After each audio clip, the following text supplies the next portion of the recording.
1,00,000 మంది శివభక్తులతో కలిసి మహారుద్రాక్ష పూజలో పాల్గొనండి. వెంటనే కాల్ చేసి మీ పేరును నమోదు చేసుకోండి.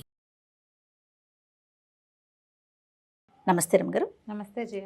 కొంతమంది ఉంటారు రమ్మగారు, నేను దేవుణ్ణి చూడాలి, నిజంగా దేవుడు ఉన్నాడా, లేకపోతే ఏది సాధ్యం కాదో అంటే మన కంటికి కనిపించదో మనం చూడలేకపోతాము దాన్ని లేదు అని క్రియేట్ చేస్తారు. దాని దాకా వెళ్ళే ప్రయత్నం ఉంటుంది చూసారా, మధ్యలో అది చేయలేకపోతారు. అప్పుడు బహుశా నిజంగానే భగవంతుని చూడొచ్చేమో, డైరెక్ట్గా ఒక ఆకారంలో కాకపోయినా వేరే ఒక రూపంలో చూడొచ్చేమో కదా. అంటే నమ్మకం ఉంటే అది నమ్మాలి కదా. ముందు మనకంటూ ఒక నమ్మకం ఉంటే మనం గాఢంగా నమ్మాలి. ఫర్ ఎగ్జాంపుల్ వినాలి. హాస్పిటల్కి వెళ్తారు, ఒక డాక్టర్తో ఏదో మెడిసిన్ తీసుకుంటారు, తగ్గిద్దో తగ్గదో ఏమవుతుందో అని అనుకుంటే అసలు ఆ మందు ఎలా పనిచేస్తుంది? మందు వాడుతూ ఉంటారు కానీ నమ్మకంగా ఉండదు. కానీ ఆ మనిషి మీద నమ్మకం ఉంటేనే కదా మనకు అది పని చేసేది కదా రమ్మగారు. ఎప్పుడు అలాగే ఉంటుంది. మనం ఏదైనా విషయం చెప్పేటప్పుడు మనం ఎంత గాఢంగా దాన్ని నమ్ముతున్నాం అనే దాన్ని బట్టి. ఇప్పుడు భగవంతుడి కథలు చెప్తాం, వింటారు, మనమే చెప్తాం. అవును, చెప్పేవాడికి ఒక నమ్మిక ఉండాలా. వినేవాడు నమ్మకంతో వింటాడు, విన్నవాడు నమ్మకంతో వింటాడు. అవును, వాడు దాన్ని చూడగలుగుతాడు. చెప్పేవాడికి కూడా ఆ నమ్మకం ఉండాలి. కొన్ని భక్తి కథలు, పరమార్థ కథలు భలే విచిత్రంగా ఉంటాయి జయ. పూర్వం అంటే మధుర నగరం అంటే ఎక్కడ, బృందావనం మధుర, అక్కడ మధురలో ఒక సంపన్నుడి ఇంట్లో ఏకాదశి నాడు కథాకాలక్షేపం జరుగుతుందట. కథాకాలక్షేపం అంటే ఏకాదశి నాడు రాత్రి తెల్లవార్లు మెలకుగా ఉండాలి. అయితే ఆ పూట ఒక ఆయన భాగవతం చెప్తున్నారు, భాగవత గాథలు. అయితే అదే సమయానికి ఇంతమంది సంపన్న గృహస్థు, ఇంట్లో ఇల్లంతా వెలుగు, చాలా మంది జనాలు బయట బళ్ళు గిళ్ళు ఉండేసరికి ఒక దొంగవాడు, భగత్ అతని పేరు, ఆ భగతుడు అనే దొంగ ఆ ఇంట్లోకి ప్రవేశించాడు. ప్రజలంతా చాలా ఉత్సుకతతోటి తదేక ధ్యానంతో భాగవత కథలు వింటున్నారు. ఈ దొంగవాడు వస్తువులు ఏమేమనే సంగ్రహం చేయటం కోసం చూస్తూ వాడు కూడా ఈ కథ విన్నాడు. ఆ కథలో ఆయన ఏం చెప్తున్నాడు, యశోదాదేవి పిల్లలిద్దరిని నిద్ర లేపింది. ఒకడు నల్లవాడు, ఒకడు ఎర్రవాడు. నిద్ర లేపింది. అక్కడి నుంచి బాలకులంతా వచ్చారు. గోపబాలుడంతా చక్కగా తయారయ్యి చద్దెన్నాలు పట్టుకుని వాళ్ళకి తగిన నగలు ధరించి అందంగా అలంకరించుకుని గోవులు తోలుకుంటూ కృష్ణుణ్ణి బలరాముణ్ణి పిలుస్తున్నారు. రండి రండి, మీరు రాకపోతే దేవాలయం గోవులు నడవు, కృష్ణ నువ్వు రాకపోతే ఎట్లా, నువ్వు మురళి పోదకపోతే కుదరదు, ఏది నీ సువర్ణ మురళి ఎక్కడుంది తీసుకురా అని పిలుస్తున్నారు. పిలుస్తుంటే యశోదాదేవి పిల్లలిద్దరిని లేవదీసింది, అక్కడి నుంచి స్నానాలు చేయించింది. ఆ తర్వాత చక్కగా చెరుకో పంచ కట్టించింది, పట్టు పంచలు కట్టింది, మెడ నిండా నగలు, తర్వాత ఏమో కొప్పున ఒక ఇది చుట్టి నెమలి కన్ను పెట్టి ముత్యాల సరాలు వెళ్లాడేసింది. దగాయమానంగా ఉన్న నగలతోటి కృష్ణుడు బలరాముడు వెలిగిపోతున్నారు.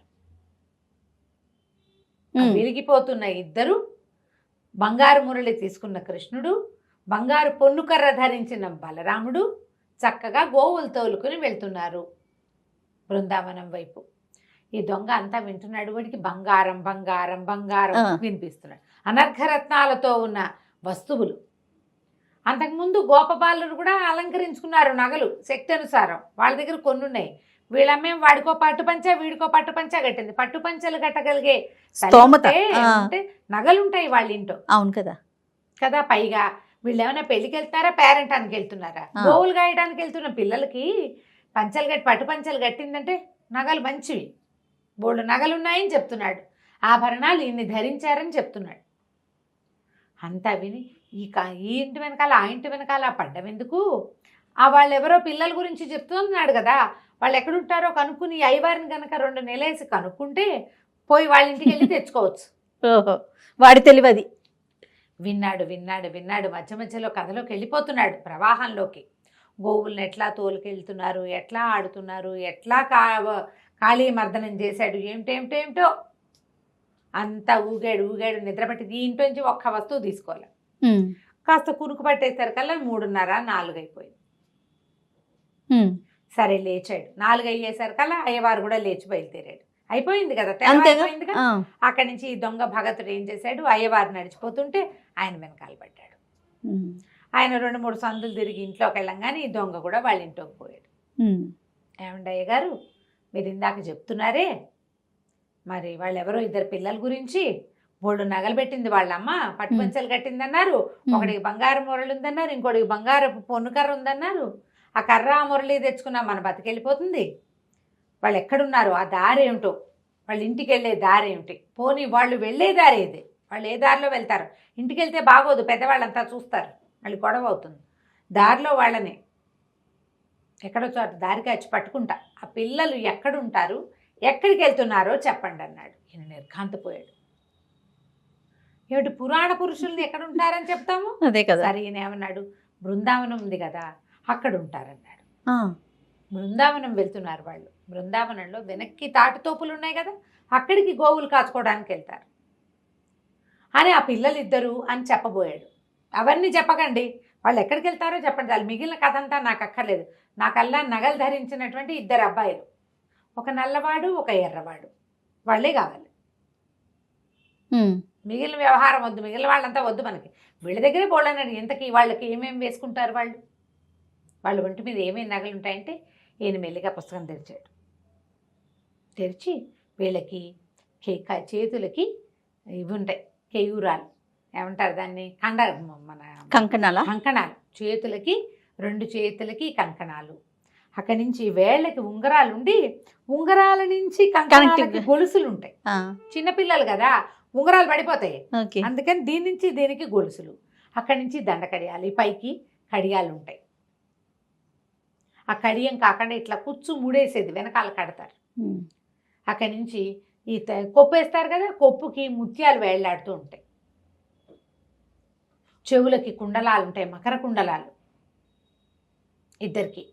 మెడలో పైకి ఒక మాలుండి కిందకి నల్లబ్బాయికి కౌస్తుభమణి ఉంటుంది, ఇంత మణి నల్లవాడికి ఉంది, వాడి కుండల మీదే ఉంటుంది అది.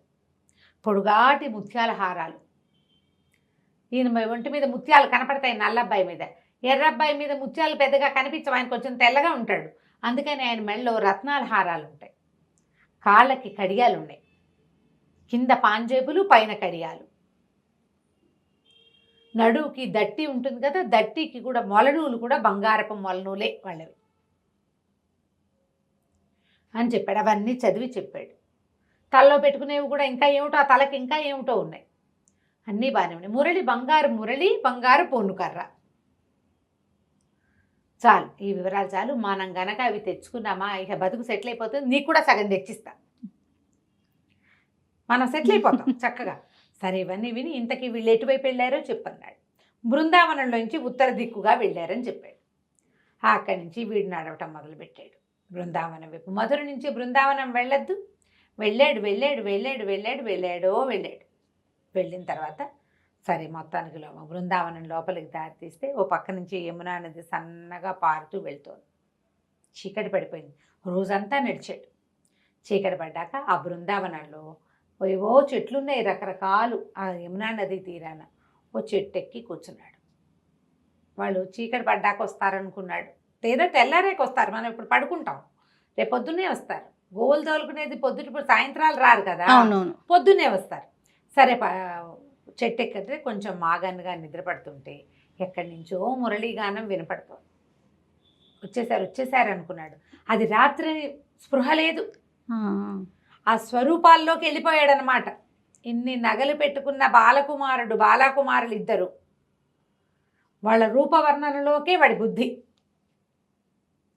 వీళ్ళు చూస్తూ ఉంటే దూరం నుంచి ఆవులు, ఎవరెవరెవరెవరో ఇంత పిల్లలు, వాళ్ళ మధ్యలో పెద్ద మణిహారంలో కౌస్తుభమణుల్లాగా వెలుగుతున్నారు ఇద్దరు.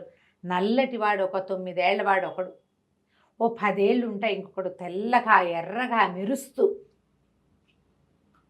చేతిలో ఓ కర్ర ఉంది వాడి చేతిలో, ఈ చిన్నవాడి చేతిలో ఓ మురళి ఉంది, ఆ మురళి ఊతున్నాడు. వాళ్ళు తన కింద నుంచే వెళ్తున్నారు. వీడు అట్లా మైమరిచి చూస్తూ ఉన్నాడు. చూస్తుంటే ఆభరణాలు కనపడుతున్నాయి, ముత్యాల హారాలు, వజ్రాలు, ఏమిటో బంగారం, చెవులకేవో కుండలాలు, ఉంగరాలు, కంకణాలు, కడియాలు. నడుస్తుంటే గల్లు గల్లు గల్లుమని పాదాల చప్పుడు వినపడుతోంది. మురళి, దానికి వాయిద్య ఘోష పక్కనున్న తాళంలాగా అవి, ఆవుల గిట్టలు, గోధూళి, ఏమిటో కిలకిలమని నవ్వులు. ఇక అసలు ఒక మైమరిచిపోయాడు అనమాట. వచ్చేస్తున్నాయి దగ్గరికి, బాగా దగ్గరికి వచ్చాక చెట్టు మించి దూకాడు. దూకి ఆపాడు. ఏ అబ్బాయిలు, మీ ఒంటి మీద ఉన్న నగలు ఇవ్వండి. మేము ఎందుకు ఇవ్వాలి, మేము ఇవ్వమన్నాడు నల్లవాడు. ఇవ్వమన్నాడు. మా నగలు నీకెందుకు అన్నాడు. కాదు, నాకు కావాలి, నగలు కావాల్సిందే, ఇవ్వం, ఏం చేస్తామన్నాడు. కర్రను చూసావా, ఒక్క పెట్టు పెడతానన్నాడు. ఏది, కొట్టు చూద్దామన్నాడు అబ్బాయి. ఈ దొంగ చెయ్యెత్తి ఇట్లా పట్టుకున్నాడు పిల్లాడు. పట్టుకునేసరికల్లా ఒక వెర్రెత్తినట్టు ఒక ఉద్వేగం వచ్చింది వాడికి. స్పర్శ తగిలేసరికి, ఆ కృష్ణ స్పర్శ తగలంగానే వాడికి ఒళ్ళు జిగేల్మంది అనమాట. లోపల ఏదో వాడికి అప్పటిదాకా ఏముంది, ఈ వర్ణనలో ఒక మైమరుపు, చూసేసరికల్లా ఇంకో దాంట్లోకి వెళ్ళిపోయాడు. ముట్టుకునేసరికల్లా పూర్తిగా లోపల ఒక విద్యుత్ తరంగంలాగా ఉందన్నమాట. అది ఏమిటో తెలియటల్లా. అక్కడి నుంచి తీసుకో నగలన్నారు. ఇవన్నీ ఎట్లా పట్టుకెళ్ళను నేను అంటే, ఇదిగో పై బట్టని ఏం చేశాడు, దుప్పటి ఉంది వాళ్ళ భుజాల మీద, ఎక్కడైనా పరుచుకుని కూర్చోవటం కోసం కమ్మళ్ళు వేసుకొస్తారు, ఒక దుప్పటి లాంటిది, ఓ దుప్పటి పరిచారు. మొత్తం ఇద్దరు నగలన్నీ తీసి అందులో పోసారు. పొన్ను కర్ర, ఇంత పెద్ద కర్ర కాదు అది, కొంచెం అంతుంది, చేపాటి కర్ర, అదిలించటానికి బంగార పొన్ను ఉంది దానికి. అవన్నీ అందులో వేసి మూట కట్టి ఎత్తి భుజం మీద పెట్టారు. తీసిపో. వాడు ఆ నగల మూట పుచ్చుకొని వాళ్ళిద్దరికి వేసి అలా తెల్లమొహం వేసి చూస్తూ నడుచుకుంటూ వచ్చేసాడు. నగలు వాడికి కావాల్సింది. నడిచి నడిచి నడిచి నడిచి ఈ భాగవతుడి ఇంటికి వెళ్ళాడు. మర్నాడు ఇది ఇవాళ రాత్రి మాట్లాడాడు. తెల్లవార్లు నడిచి ఆ రాత్రికి వెళ్ళని చూశాడు. మళ్ళీ తెల్లవార్లు నడిచి కాస్త అటు ఇటుగా చీకటి పడుతుండగా అక్కడికి వెళ్ళాడు. వెళ్ళి ఆ నగలు చూపించాడు ఆయనకి. నిర్ఘాంతపోయాడు ఆయన. ఏమిటి, నల్లవాడిని తెల్లవాడిని నువ్వు చూసావా అంటే, చూశాను, ఇంతంత పిల్లలు, భలే అందగాళ్ళు, వాడి కన్నే కన్ను, వాడి నవ్వే నవ్వు, వాడి రూపే రూపు, ఇంతే ఉన్నారు, నువ్వు చెప్పినట్టే అవే నగలు. ఇదిగో పోనీ వీడు చూడలేదంటానికి నగలు కనపడుతున్నాయి సాక్ష్యం. బంగారపు మురళి, మిగిలిన వస్తువులు ఎవరి దగ్గర ఉంటాయి, ఒక మణి, అవి ఎంత ఖరీదు ఉంటాయని మొదట అడిగితే ఆయన కోట్లు చేస్తాయన్నాడు. అవన్నీ దగదగలాడుతూ కనపడుతున్నాయి. ఏది ముట్టుకున్నా ఒళ్ళు జల్లు జల్లు మనిపోతుంది. కాంతిపోయాడు. ఇవే మనకు కావాల్సింది, దీన్నేం చేసుకుంటా, ఇవెందుకు బాబు, నీకు ఇవి ఇచ్చిన వాళ్ళు ఎవరినో నాకు చూపిస్తావా అన్నాడు. నువ్వే కదుటయ్యా చెప్పావు అన్నాడు. నేను చెప్పా కానీ నేను ఎప్పుడు చూడలే, పుస్తకంలోనే చూసా, నిజంగా నేను చూడలేదు, నన్ను కూడా తీసుకెళ్ళాను. సరే పదన్నా. నగలన్నీ మళ్ళీ మూట భుజాన్ని వేసుకుని భాగవతుడు దొంగ ఇద్దరు కలిసి బయలుదేరారు బృందావనానికి. చెట్టెక్కి కూర్చున్నారు. ఇదిగో వస్తారు, అదిగో వస్తారు, అదిగో వస్తారన్నాడు. గంటలు గడిచాయి. అదిగో వచ్చేసారు అన్నాడు. వచ్చారు, వీడు కనపడ్డే, భాగవతుడికి ఏమీ కనిపించట్లా, దొంగకే కనిపిస్తున్నారు. అక్కడి నుంచి బాబు మళ్ళీ ఎందుకు వచ్చావు అని అడిగాడు నల్లవాడు. అడిగితే, నేను భాగవతుడిని తీసుకొచ్చాను, ఆయనకి చూపించడానికి వచ్చాను, నీ నగలు నువ్వే తీసుకో, నాకొద్దు, నగలు తీసుకో, నాకు అక్కర్లేదు, చూస్తే చాలన్నాడు ఆయన. నేను నిన్ను చూసా కదా, నేను నిన్ను చూశానడానికి సాక్ష్యంగా నగలు కూడా చూపించా కదా, నాకు అదే చాలు, మీ నగలు మీరు తీసుకోండి అని ఒక్కో వస్తువు ఎత్తి మెళ్ళో పెట్టాడు పిల్లలిద్దరికి. ఆ మురళి అబ్బాయి చేతికిచ్చి, ఆ కర్ర పెద్ద అబ్బాయి చేతికిచ్చాడు. ఈ లోపల గోల్మని ఏడ్చాడు భాగవతోత్తముడు. నాకేమీ కనిపించట్లేదు, నేనెవరిని చూడలేకపోతున్నా, నువ్వెవరితో మాట్లాడుతున్నావో నాకు తెలియటం లేదు అని. పాపం ఈ దొంగ అడిగాడు, నువ్వు కనిపించట్లేదుట అంటే, సరే నా చేయి పట్టుకుని నువ్వు భాగవతుడు చేయి పట్టుకో అని చెప్పాడు కృష్ణుడు. పిల్లవాడి చేయి పుచ్చుకున్నాడు దొంగ. వాడిలోంచి ఒక అనంత విద్యుత్ ప్రవాహం ఆ భాగవతుడి చేతిలోకి వెళ్ళింది. అప్పుడు ఆయనకు ఆ జ్ఞాన నేత్రం తెరుచుకుని ఈ వ్యక్తుల్ని చూడడం మొదలుపెట్టాడు. జగన్మోహనాకారుడుగా ఉన్న పిల్లాడు కృష్ణుడు, అంత ధీటైన రూపంతో ఎర్రగా తెల్లగా మెరిసిపోతున్న బలరాముడు, అశేషమైన గోసంపద, ఎంతమందో గోపాలకులు, విపరీతంగా నగలు ధరించిన ఆ పిల్లలిద్దరిని చూశారు కల భాగవతోత్తముడు నేల మీద పడిపోయాడు సాష్టాంగం. ఈ దొంగకి దండం పెట్టడం తెలియదు. వాడు ఆ సౌందర్య ప్రవాహంలో పడి కొట్టుకుపోతున్నాడు. వాడు భాగవతుడు చెప్తూ ఉంటే అది విని విని విని బుర్రకెక్కించుకున్నాడు. నిజంగా ఇట్లాంటి ఆకర్ణాంత దీర్ఘనేత్రాలు ఉన్న ఒక పిల్లవాడు, నల్లటివాడు, ఇన్ని నగలు ధరించిన వాడు, అన్నయ్య సహాయంగా ఉన్నవాడిని నమ్మి చూడగలిగాడు.